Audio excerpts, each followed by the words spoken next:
this is Dr. Supreet Kaur from University of Delhi, and today we'll be discussing about the digital marketing key parameter indicators. So up till now we have discussed all about digital marketing, its tactics, its strategies, its meaning, different models, attribution model, and also we have thrown light onto the e-business model.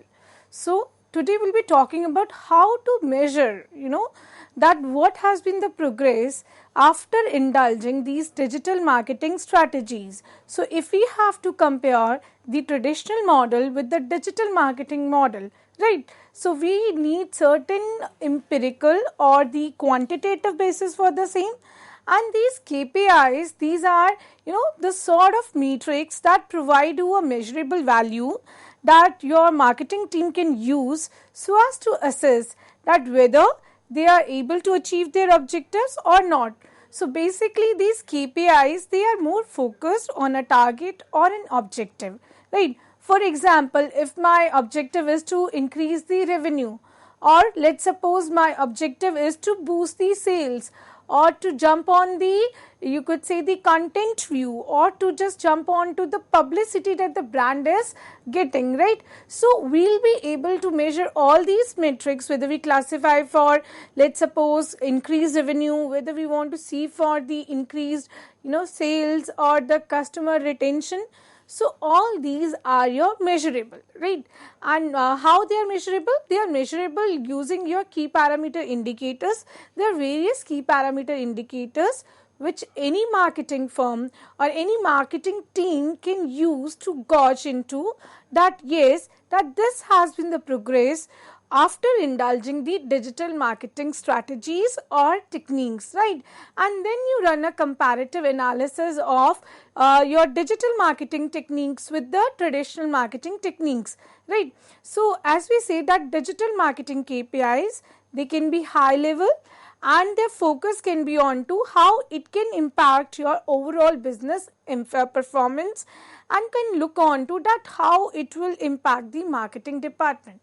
Now, when I say that how it will, measure the overall business performance, it means that using these key parameter indicators, these metrics, you will be able to look into that, okay, before when we are having this traditional model or a physical format where the traditional approaches were being used to market a product or to create awareness about upcoming brand.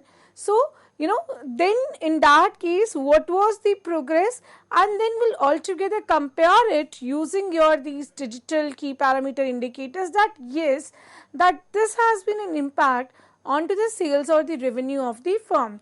So by and large, these KPIs, these are your measurable values that every company uses to track into whether that they are achieving or not achieving their objectives, right? Now, when we talk about these key parameter indicators, what is the basic intent? As I say that the intent is, to look into how far they have achieved onto their set targets or the goals. Now, what are the top digital marketing metrics and its KPIs? See, there are a number of KPIs, and we'll be taking about few of them that will tell you the basics about your these key parameter indicators. So let's say your web traffic sources. So as we have discussed the model that there are different sources of your digital marketing referrals, right? And onto that, when we are talking about that how this web traffic is being generated, what are its different sources? Either that is direct, or it is a referral, or a organic, and a search based model. So basically these web traffic sources matrix, they measure that which traffic sources are driving visitors to the website of the firm, and it provides a comparison of each of these sources. Now when I say that these sources are direct, referral, organic, and search, what do we mean by that? Basically, it means when we are saying that a customer is visiting the website of the brand. So when you need to visit to the website of the brand, either you can go direct ways. That means, let's suppose any XYZ brand. You know that this being the very website of the brand, you simply tap on to that by punching in the you could say the website name onto your search browser, and that's a direct search for the same. So whatever web traffic is being generated, the source for the same is direct, because you are not going through any indirect routes. You are directly putting up the name of the website onto the browser and then just checking onto the particular website content, right? So that's the one. Second one is your referral model. So when we see that referral model, that means that you got the link of the website through some other referrals. For example, we have discussed about the portal model, wherein into that portal model you see number of options, right? Either it will take you to let's suppose the news, either it will take you to the sports channel, or will take you to the weather forecast. So it's a sort of a portal. So similarly, portal provides what? It provides a referral to some other website. So that is what we're saying, that the traffic to the particular website is being created, but that is routed through a referral, which comes from altogether a third website, right? Next one is your search. So search is basically one of the organic form. We can say organic in a sense is, let's suppose you punch in certain keywords or key strings into the browser, and the browser returns certain pages, or returns the search engine result page, that is your SERP. Now you would see on to every user as a normal tendency, we look on to first 4-5 looks. So whatever is suiting us, or we randomly click on to the first very link. So that is what? That is a search driven web traffic, right? So when we are saying it is a search driven, that means you entered certain strings. Since the website aligns with the search strings in a manner that it is optimized accordingly, that whatever your search engine strings are, it is optimized accordingly, and it will show you the results onto your search page accordingly. So when you are looking onto the results, you are clicking onto the first very link, that is a search based web traffic source, right? So these three being your very you could say the basic your key parameter, wherein you gauge into the web traffic and you see into that whether the web traffic being generated through the direct sources, or it is being generated through any referrals or any search results, right? Now the second key parameter indicator is your click through rate. So when we say click through rate, that means that how many visitors have clicked on to the page result and then they have tabbed on to the website. So that means the visitors that view the page result and then click on to those results. So when we see now, as I said, that supposingly I punch in furniture into your search engine browser. Now when I say furniture into the search engine browser, it will result certain, you could say, results, right? So based on to those results, you do what is, you randomly click on to any result page, right? So that is what click through rate. This is a metric that being used, or it is a, you could say, a definition for the same, that whatever the visitors, they view the page result and accordingly they move to that very option. Another one you can say is your leads. Now what is a lead? Lead is basically, let's suppose any individual, he has somehow expressed the interest either through the direct links or through the indirect links to the product or the services. Let's suppose any customer Z, right? And he has shown the interest into your product. Now how would you come to know about that this particular customer has shown an interest into your product? Is they are looking for onto search engine for your particular products, or they directly tap onto your website. So these are the different things through which you see that yes, this individual is having some interest, or it is showing some interest into a product or service. So this very individual who is showing the interest is known as a lead. So he'll be your lead, right? He or she will be your lead, right? Now you will see into that what is the cost per lead. If you are, let's suppose, आपने कुछ display करा है content अपने website के ऊपर, right? और आपका website is very user friendly, that is the UI that you use, it's very user friendly, it is very interactive into nature, right? Now what will happen that since the product is also either by word of mouth or by word of mouth, it is spreading its you could say presence into the market, right? So you see on to that, yes, that these many leads have been generated.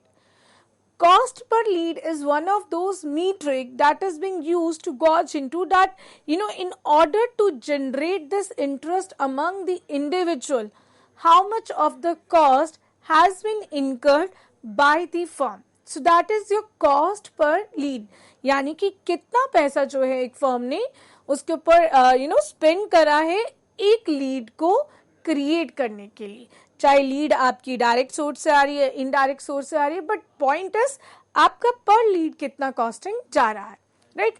Similarly we से page views, और ये basic सा option है, that you look into every website, you get a very first option of page view, that how many page views have happened. Look into any website, you will get this option. That's a simple measure of looking into that, how many customers, how many leads have, let's suppose has checked out to the web page of the portal of the web of the firm, right? So that is page views. Returning visitors are those, let's suppose any visitor Z, he has traveled, he has, let's suppose, come to or has look onto the web page, right? And maybe he didn't made a purchase, right? But he found the content to be very appealing, right? Or the product to be very appealing. So maybe after a month, maybe after 2 weeks, he'll return back to the website. So that's a returning visitor, right? Next is your conversion rate. So when we say conversion rate basically means when you are talking about a lead being converted into a potential sale. So that means you have seen those attribution models where we talk about that, which is the point that needs to be attributed the most, right? So we look on to that, which is the factor that has given a push to the lead that it gets converted. So you have to see your conversion rate accordingly, right? Similarly, your customer acquisition cost. So customer acquisition cost is basically how much of the funds you are indulging to acquire a new customer. See, we basically categorize customers as those, let's suppose, who are the first adopters, right?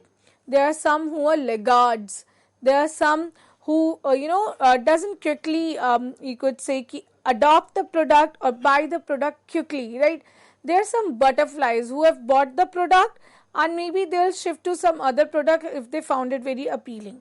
Now another segment is loyalty ones, right? Who has shown loyalty into the product, that means they are very loyal customers, right?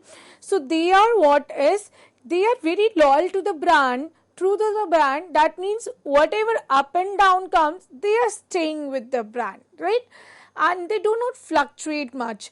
So when we are saying that, you have acquired a new customer, that means there must be a cost in acquiring that customer and also to retain the customer. That will be your customer retention cost. That means एक पैसा आप जो लगा रहे हैं customer को acquire करने के लिए, उसको to make sure that lead is converted into a potential sale.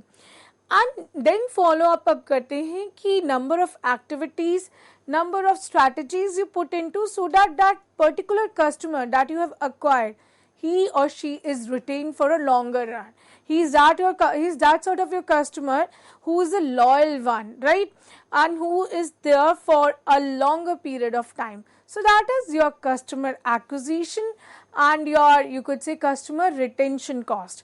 Now another parameter that you can look into that is your customer lifetime value. Now when we say, again, because it is all connected, customer lifetime value means the total revenue a business can expect that he or he can generate from a single customer throughout its entire relationship with the company. So it basically take into account that what is the purchase frequency of the customer, what is the average transaction value, and what is the duration of the customer with the business, that duration of the relationship with the business. So I'll give you a very basic example of the same. For example, any XYZ is an application, right, through which you order the food, right? There are number of applications nowadays. So you order the food through that particular applications. Now the customer will look into that, okay, I'm finding the product to be good. They are providing me better discounts, they are providing me the better quality. So, the customer makes a second purchase, then a customer accordingly makes third, fourth, and so on. Such frequency is maintained. So when we see that customer lifetime value for that particular company, for that very application, they can easily look into that what is the customer lifetime value. And that is why when you call them, right, using customer care number, they look into your account. They know whether you are blacklisted customer, because every time you have made a default, every time you go for a refund or a return, or you could say, you have sort of shown any sort of your default. So, or every time it is all about complaints, right? So, the company is having the entire database. It can look into that what is your purchase frequency, what is the average transaction value that the customer has bought from that particular application, and since how long the customer is connected to the brand, right? So through this they can gauge into that what is the customer lifetime value, and they will look on to that, yes, we need to provide best of the services to this particular customer because it is going to generate ample returns for us. So that is why from every single customer, whatever revenues that they are going to generate, it is there with them, they have that database. So that is why you see every time you call any customer care of any application, whether it is you can call them any food services application, any rental services application, any carpooling services application, any groceries application for that sake, because there the frequency is much faster, right? So they look into your account, they provide you best of the services, best of the you could say grievance redressal, because you are their customer, and in case of your FMCG products, that customer will have a greater purchase frequency and comparatively a greater average transaction value, right? So that is why every company spends a lot of time to collect these metrics so that to know about that, yes, this has been the outcome of the same, this has been the major result of indulging these marketing strategies, or this has been the result of going digital. So you can straight away look on to that if you have indulged these many strategies, okay, this is the result of the same, right? And you can quickly run the comparative analysis of the same. Now one question must be popping up into your mind is, what are the benefits of this digital marketing, or how can we see a future into digital marketing, right? So before I move on to that question, there is a very simple quote that says, many times the difference between a digital marketing success and failure is having the right people on your side, right? So what you can decipher from this very quote is that it is very crucial that you have the right set of people onto your side. Then only any marketing, you could say campaign, any marketing tactics or strategies can be successful. Otherwise, if you are not having the right set of people on your side, it will be a sure failure, right? So now right people is what? Right people is we, that is the humans, that is the real assets for any firm, right? That is why there is a concept which a definition concept that classifies humans as an asset. So it says humans are assets, we need to protect them, we need to provide them best of the atmosphere, right? Because if your team is motivated, it is confident, you can turn anything into a a great venture, right? So with this note, we are moving to the very question that I said, that what are the various roles that any person can look into the future with respect to digital marketing. See, when we talk about the market feasibility or the market testing, that okay, I have a interest towards digital marketing, what are the things that I can feel connected with? It is project manager, right? You can be associated, you can if you are having the desired skills, you can apply into the market as a project manager. You can apply into the market as a strategist. You can go for the content writing also, because digital marketing is all about content. That means the best of the content comes onto the website, so they need the best of the content writers. So if anyone he or she feels like that they can write best of the content, or they are best of the graphic designers, right, they can see a future into digital marketing, right?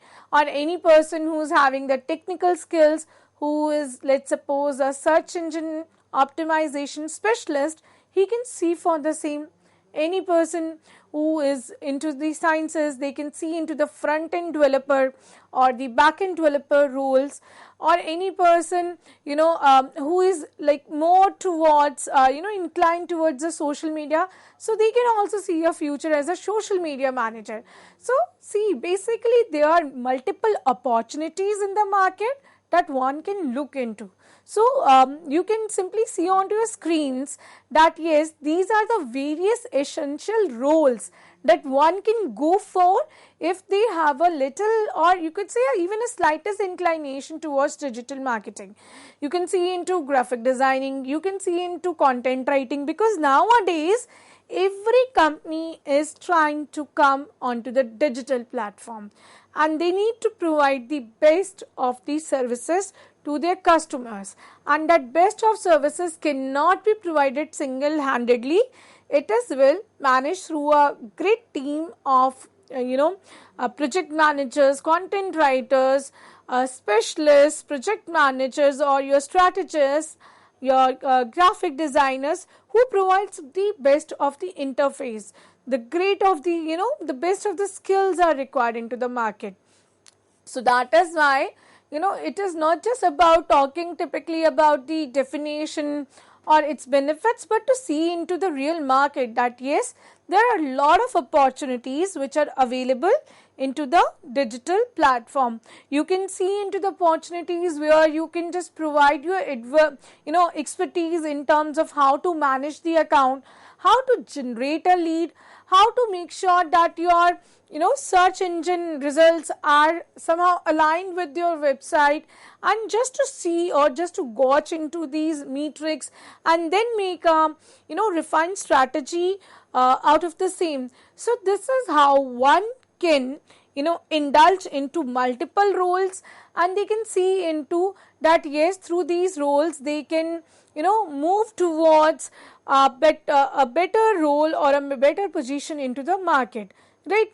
And you have seen multiple times there are number of influencers, there are number of persons who are there onto the digital boards, and they are having a dedicated team who manage all this stuff, right? And similarly, if I have to give you the finest example where digital marketing has done wonders, is you can see into your even organic farm products, right? So how come organic farm products? India is the largest exporter, you could say, basically producer and exporter of your organic farm products in the world.